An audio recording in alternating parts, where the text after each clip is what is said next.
दोस्तों नमस्कार।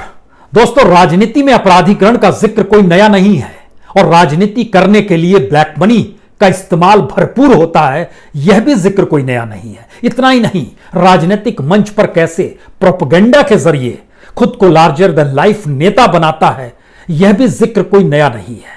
लेकिन मौजूदा वक्त में उत्तर प्रदेश का राजनीतिक मॉडल नया जरूर है, लेकिन इन सब के बावजूद भी कुछ पुराने पन्नों को अगर आप खोलना चाहते हैं तो फिर आपको उत्तर प्रदेश का नया राजनीतिक मॉडल नया नजर नहीं आएगा। उत्तर प्रदेश के भीतर इनकाउंटर की परिस्थिति नई नजर नहीं आएगी।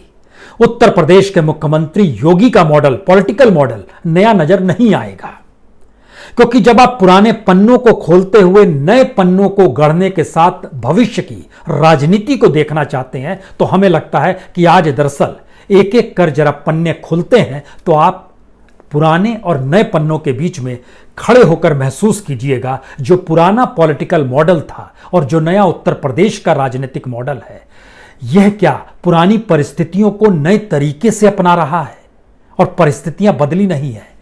उत्तर प्रदेश क्या गुजरात मॉडल को अपना चुका है? योगी आदित्यनाथ क्या नरेंद्र मोदी मॉडल को अपना चुके हैं? और संयोग ऐसा है कि इन दोनों के पीछे संघ ही खड़ा रहा।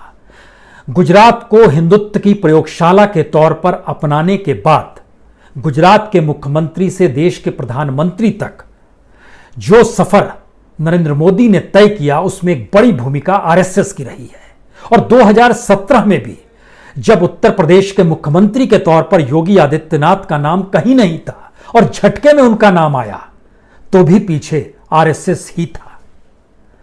तो क्या यह कहा जा सकता है कि एक योगी मॉडल है, एक मोदी मॉडल था, और आने वाले वक्त में योगी मॉडल क्या मोदी मॉडल को ओवरलैप कर जाएगा और भविष्य की राजनीति उत्तर प्रदेश से एक नए तरीके से निकल कर आने वाली है?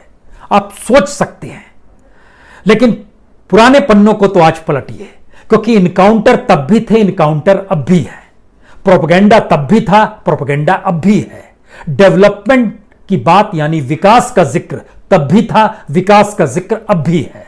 यह एक संयोग है कि क्रिमिनल का नाम भी विकास है और विकास भी इस देश के भीतर में एक क्रिमिनल प्रोसेस और ब्लैक मनी को पैदा कर देता है।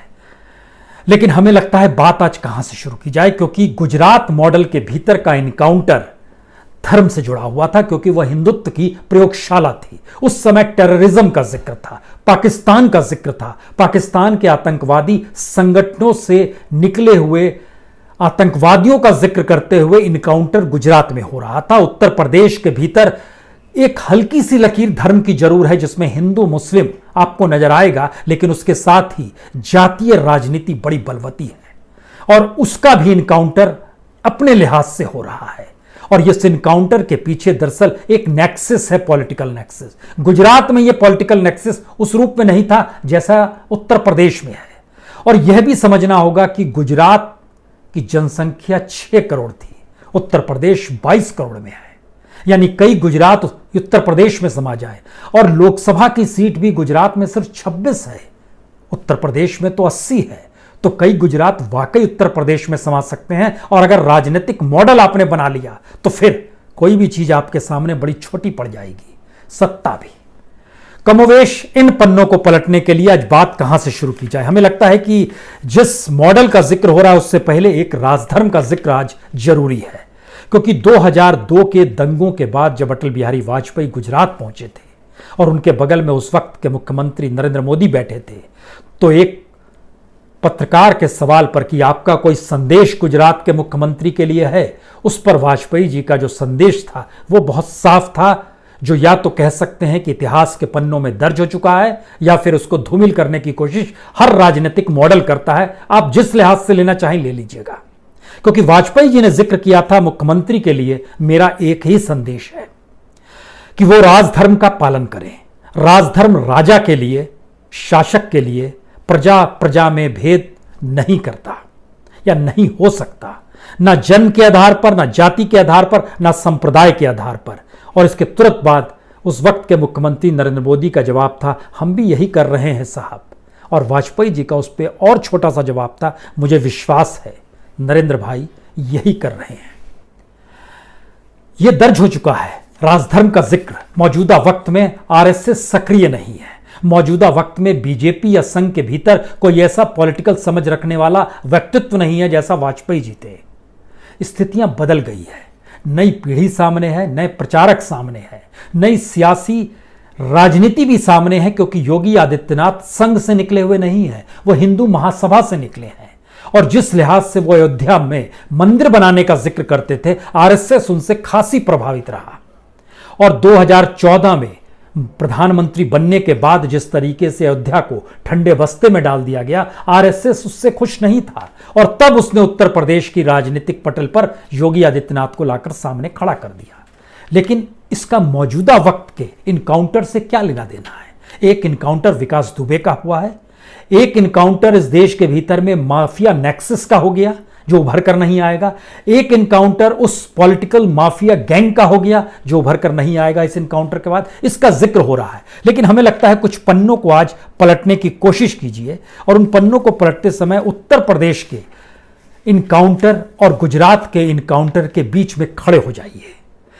और जैसे ही आप पुराने पन्नों को पलटेंगे तो आपको एक जानकारी दे दें कि सुप्रीम कोर्ट ने 2002 से लेकर 2006-07 तक जो इनकाउंटर गुजरात में हुए थे उसमें से कुछ खास इनकाउंटर्स को लिया था, तकरीबन 18 इनकाउंटर को लिया था और उसकी जांच के लिए एक कमेटी बनाई थी। उस कमेटी ने पिछले ही साल जनवरी में सुप्रीम कोर्ट को वह रिपोर्ट सौंपी। उन 18 इनकाउंटर्स में सोहराबुद्दीन शेख का इनकाउंटर जो 2006 में था उसका जिक्र भी था, तुलसीराम प्रजापति का जो इनकाउंटर हुआ था उसका भी जिक्र था, इशरत जहां 2004 में जो इनकाउंटर हुआ था उसका जिक्र भी था, सादिक जमाल उसके इनकाउंटर का भी जिक्र था, जिस पर यह आरोप था कि वह उस वक्त के मुख्यमंत्री मोदी पर हमला करना की तैयारी कर रहा था। लेकिन ये चारों इनकाउंटर को इस कमेटी ने सही पाया, लेकिन 3 इनकाउंटर को फेक भी माना। वो 3 इनकाउंटर थे समीर खान के, हाजी इस्माइल के, कासिम जाफर के। ये 3 इनकाउंटर अलग अलग वक्त में हुए थे। समीर खान का इनकाउंटर जैशे मोहम्मद के साथ टेररिस्ट जोड़कर माना गया था, 2002 में हुआ था। हाजी इस्माइल को 9 अक्टूबर 2005 को मारा गया था, उमरग्राम पुलिस थाने में वलसाड़ जिले में आता है, इसको गलत माना गया। और तीसरा इनकाउंटर जो था वह समीर खान, हाजी जमाल और कासिम जाफर का 13 अप्रैल 2006 को पुलिस कस्टडी में मौत हुई थी।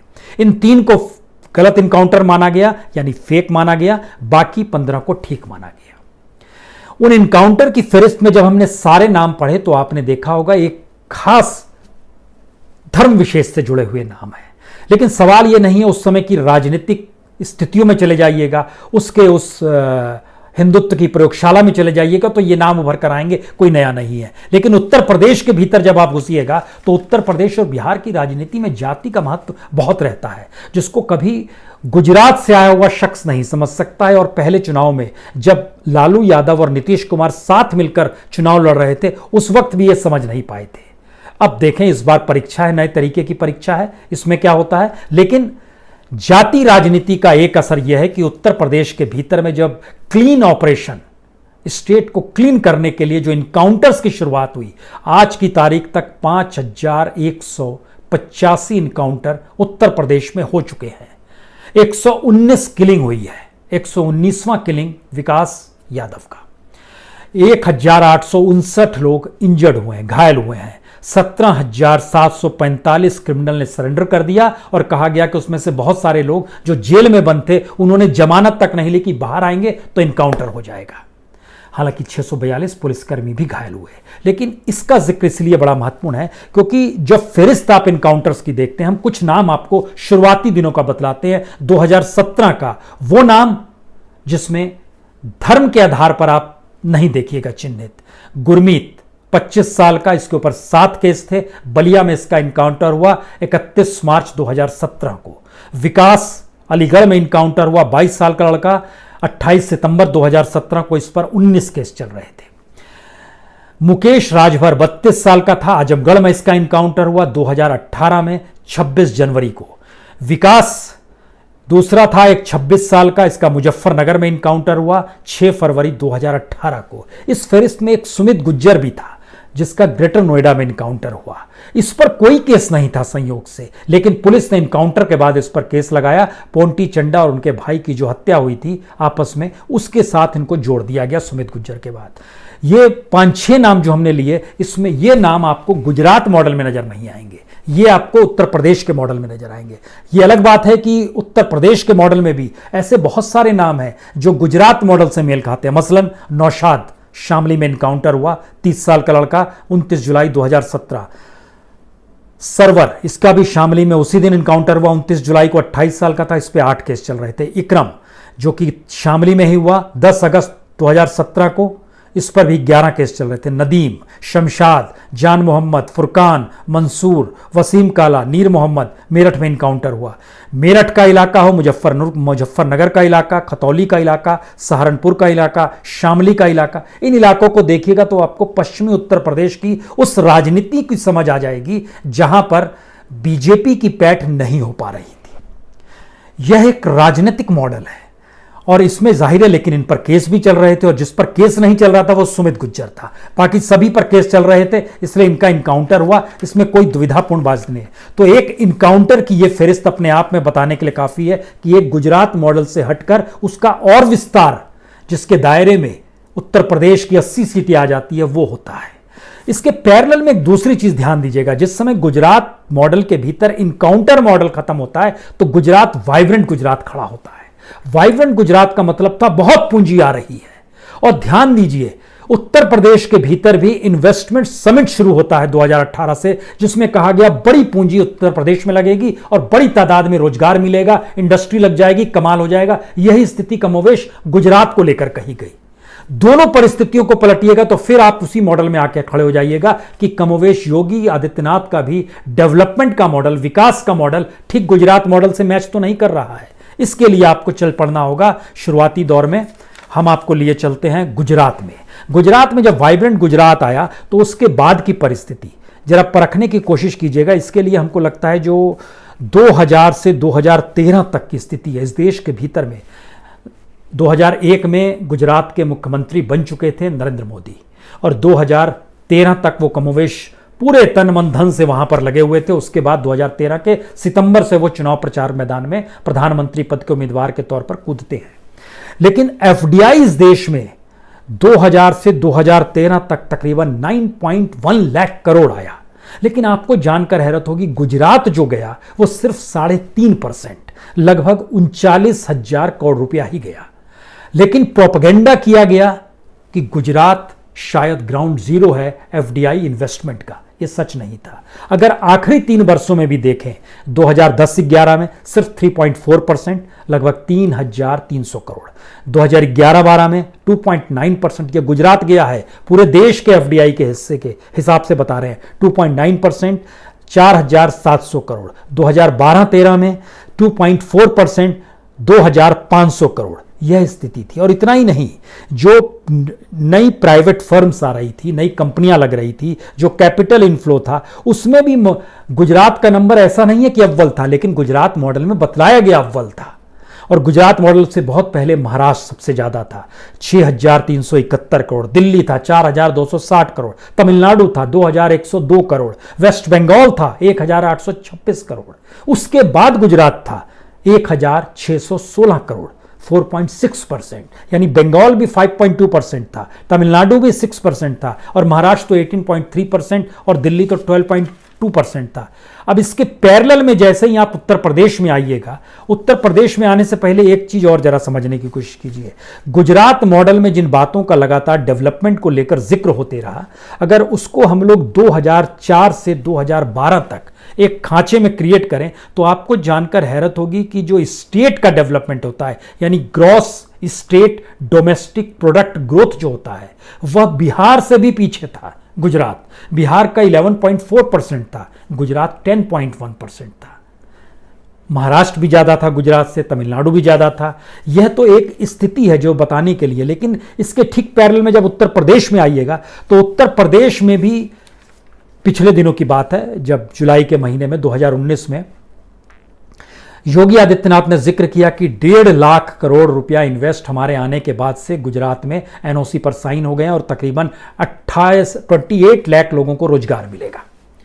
लेकिन फैक्ट यह है, और उसका उन्होंने बताया कि लगभग इंडस्ट्रियल सेक्टर में 65,000 करोड़ रुपए लग रहे हैं, बाकी दूसरे सेक्टर में भी 65,000 करोड़ लग रहे हैं। लेकिन इसके समझने के लिए आपको तुरंत चलना होगा जब इन्वेस्टर समिट फरवरी के महीने में हुआ था 2018 में, और यह हम आपसे जिक्र कर रहे हैं 2019 का। 2019 में इन्होंने बताया 1.5 लाख करोड़।